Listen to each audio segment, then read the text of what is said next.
Hello, Brian. What the? Who are you? Some sort of mysterious disembodied voice? No, I'm a mysterious disembodied voice. We're finally at the series finale of Doctor Who Season 1. One? There were like 13 Have you figured out who the villain is yet?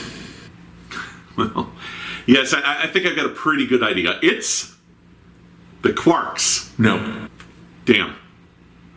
Hi, everyone, and welcome back to You Know Who. Well, here we are. With one season of Doctor Who under his belt, Russell T Davies is delivering our season finale. But who is the villain? The Rani? The Absorbeloff? Sutek? An Egyptian villain? By the orb of Ra, I swear it is not so. Let's hope we don't need a Rosetta Stone for this one. This is The Legend of Ruby Sunday.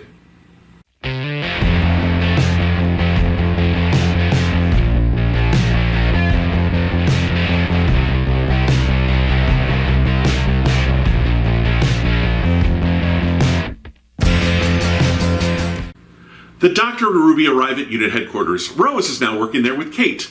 Not the first Rose, the second Rose, Donna's daughter.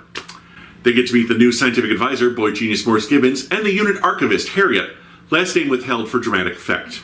The Doctor has encountered the same woman over and over again in time and space.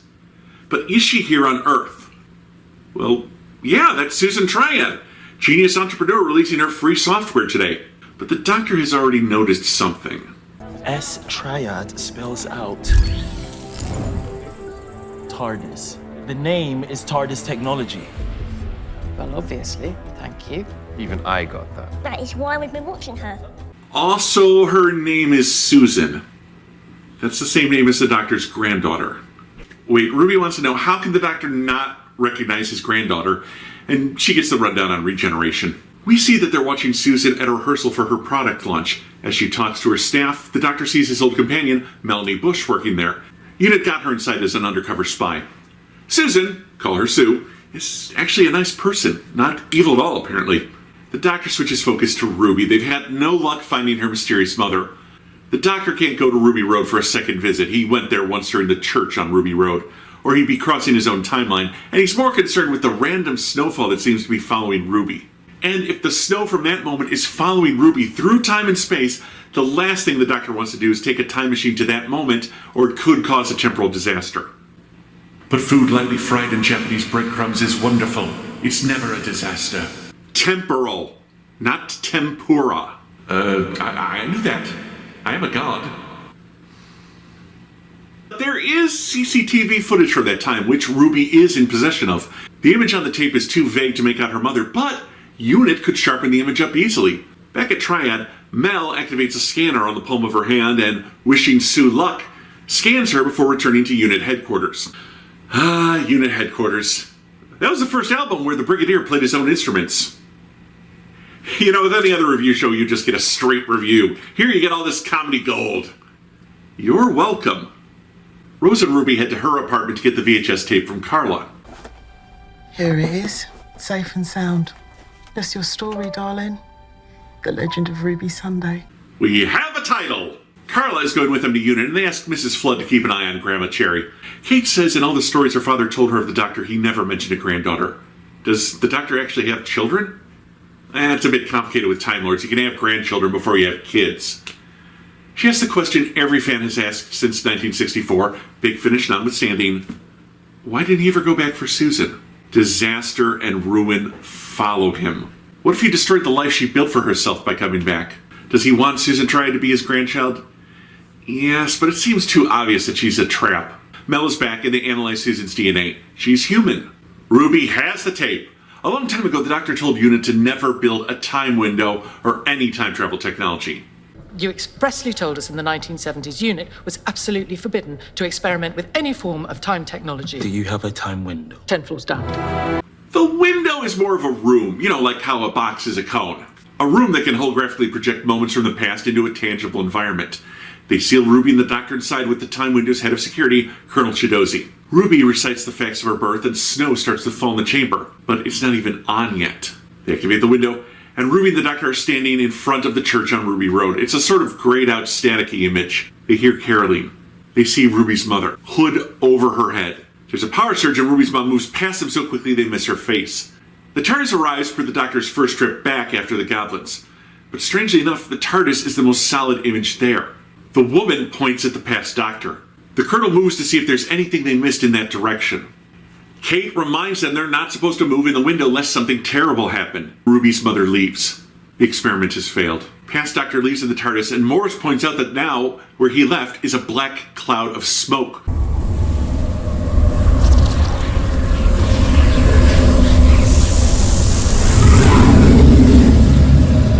I bet this is related to the season-end villain. Brian, it could be anything. Even an Egyptian god returned for vengeance. I think it's a Dalek! How can someone this stupid still be alive? Wait, Mom? I'm not your mother. Then stop using her catchphrase.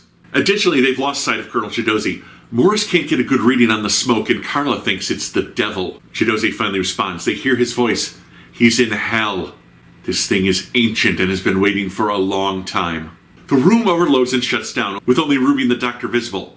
Searching, they find Chidozi, literally looking like he's been carved out of ash. The Doctor asks Mel to take him to Susan Triad. They're only 10 minutes away from her speech.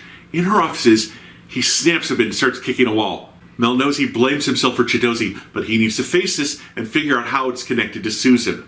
Unit is looking over the tape, but now the image of the smoke beast is on the VHS, and it wasn't there before. The Doctor and Susan meet. He asks if they've met before, but she doesn't remember him. She mentions offhand that she doesn't sleep well. She dreams a lot. What kind of dreams? The Doctor wants to know. Does she dream about being an ambulance on an alien world? A daughter named Lindy?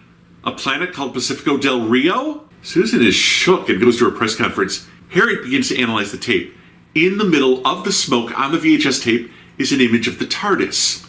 The real TARDIS then begins to emit a moaning sound.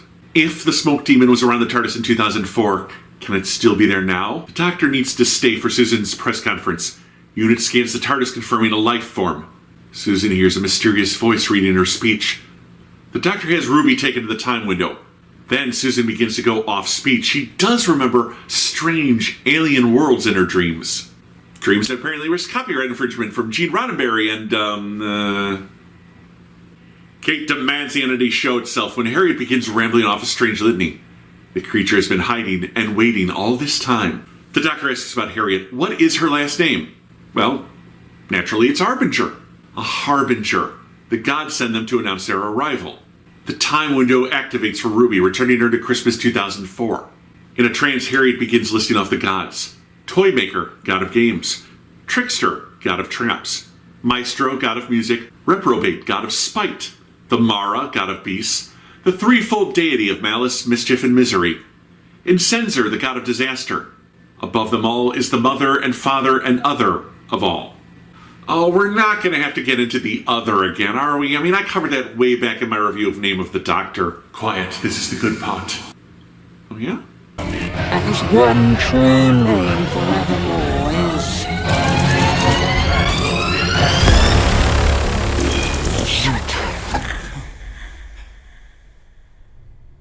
It was the wrong anagram. I didn't see it coming. Neil.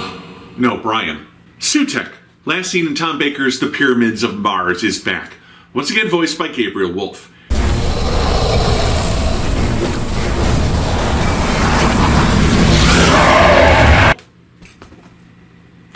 Sutek is the god of death. Susan, now with a skeletal appearance, grabs her stage manager's arm and he turns to dust. Ruby calls out to her mother as Harriet is now also a skeletal servant. Susan mocks him. She was never family. She will deliver death to the Doctor and all of the universe. Wow! I know, right? The Egyptian god last seen imprisoned in a Martian pyramid is back to wipe out all life from existence. And he's such a good doggy! Good doggy! That's it, I'm out of here.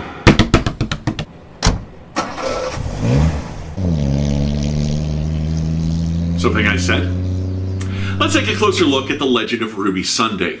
Now in this episode, several lingering plot points come together. The identity of Ruby's mother, the identity of the mysterious woman they keep encountering, ancient gods wreaking havoc on our world, and Mrs. Flood. Admittedly, a lot of these questions revolve around identifying mysterious women.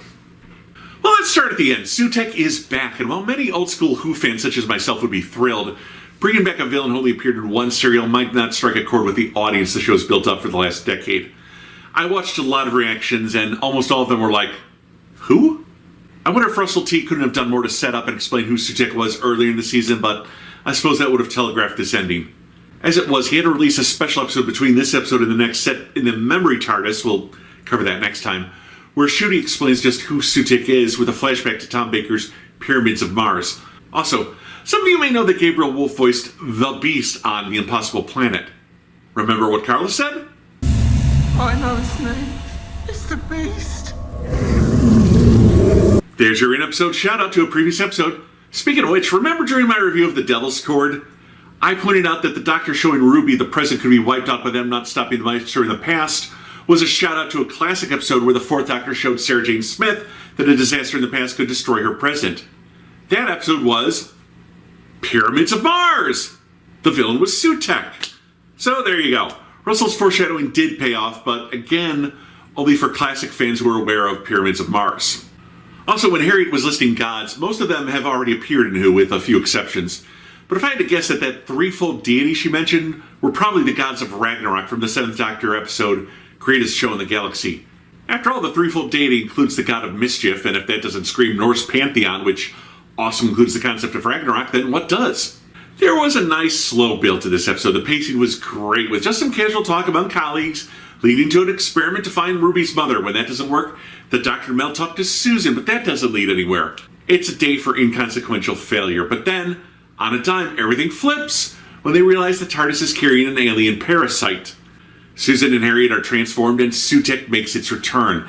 I think it was right to portray Sutekh in CGI. He made a few appearances with that jackal head in Pyramids, but that was just a prop head that didn't move. Most of the time he was in his black helmet and played by a human actor. Now he can finally be the gigantic jackal out of Egyptian mythology that he was always intended to be. Far more threatening. And since the helmet covered the actor's head, we never saw Gabriel Wolf speak, simply heard his voice. So it's fine to bring back the 91-year-old actor to simply voice over this role again. And hey, the soldier who took Ruby into the time window was named Sullivan. Nice to see there's still Sullivans working at UNIT. Hey, let's take a look at our leads. Millie was fine, but she's hit these notes a lot in the previous episodes, being so enchanted and happy to finally be getting news about her mother, only to be crushed that she won't get her answers and desperate to make a connection with this woman. She did get a bit sidelined by her returning Melanie Bush. Hey, get used to having a second companion around, kid. Right. Mel herself, played ably by Bonnie Langford, was pretty much still doing the hyper-competent detective work we saw in The Giggle. She did have a nice moment of comforting Carla where she explained how the Doctor helped her in her never-before-seen origin. Hey, remember, Mel just walked out of the TARDIS fully formed during the 6th Doctor season-long arc, Trial of the Time Lord. We never saw how she met the Doctor. Ncuti did a really good job on this episode. He plays the charming veteran to Ruby and most of the unit. From over-explaining things to having a good laugh at the time window's quaintness. He then gets his Doctor Rage moment after Chidozi's death. From there, we have a rare moment of the Doctor feeling uncertain when he meets Susan and is trying to figure out if she's his Susan. Then he moves on to worry, disbelief, and even fear at Sutekh's return. He really ran the emotional gamut, and I was there for all of it. I was invested in his performance in every scene he was in. And hey, shout out to Gemma Redgrave as Kate Stewart. Normally just the impassioned commander, you get to see her shook by Chidozi's murder. Losing a soldier devastates her. And there you have it, as good a cliffhanger finale as you can expect. And while not everyone may have known who Sutekh was, hopefully they still enjoyed the lead up and will get drawn into the final episode of this season. And until that next episode, please be sure to like this video, subscribe to my channel, click the bell for notifications, and please check out my Patreon page. It's patrons like you who help these episodes get made. Until next time, my friends, this is You Know Who, and I'm your host, Brian Hines.